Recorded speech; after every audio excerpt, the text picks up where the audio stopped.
So I think of what that creator has done with that show. He's bringing in layers of Satanism, bringing in layers of paganism, bringing in layers of mythology, bringing in layers of actual modern witchcraft practice and belief and aesthetics, especially.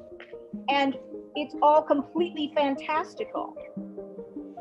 But the information that it draws upon and some of the character sort of situations that are, teenagers are experiencing for the most part are very, very realistic. So when it's sort of married to all this totally fantastical stuff about, people coming and going from hell and,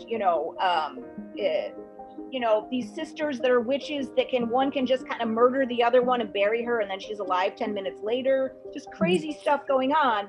It's so over the top that we accept anything that happens. And I think when you get that out of the way, you can then allow for all the metaphorical aspects of witchcraft and magic to permeate that story. And that's why I think it's one of the best things in terms of having done that. But generally speaking, people tend to take what they want out of witchcraft stories. I remember, I'm a big fan of The Wicker Man, the original one, the 1973. We don't speak of that abominable. That's right. We don't talk about it, but we do enjoy it. Yeah, so anyway, but I remember back in the day, everyone in my coven and all my group of friends thought The Wicker Man was so great, it was just a great piece of filmmaking and a great horror film and all of that. And then there'd be all these people like, oh no, the pagans, they're portrayed as, the human sacrificing, bloodthirsty, blah, blah, blah. And I'm like, so what? It's a horror film.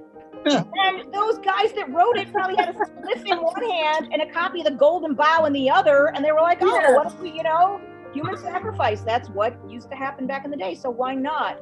And this, we talked about this in every religion.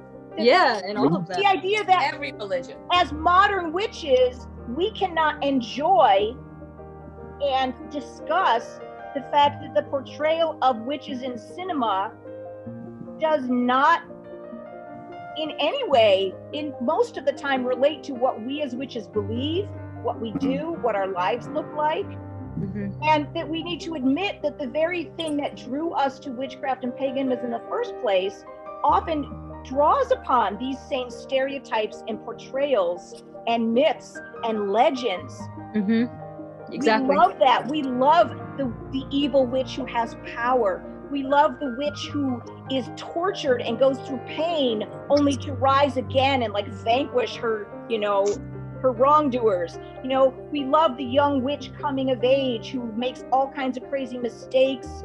Or Willow and Buffy, she gets, a little too power hungry and things fall apart, or Nancy in The Craft, and then she ends up in an insane asylum. All these things, as outrageous as they may be, and even if the portrayals are sort of negative, it's all part of this tapestry of what witchcraft is in the modern imagination. And in order to discuss it, we have to embrace all of it.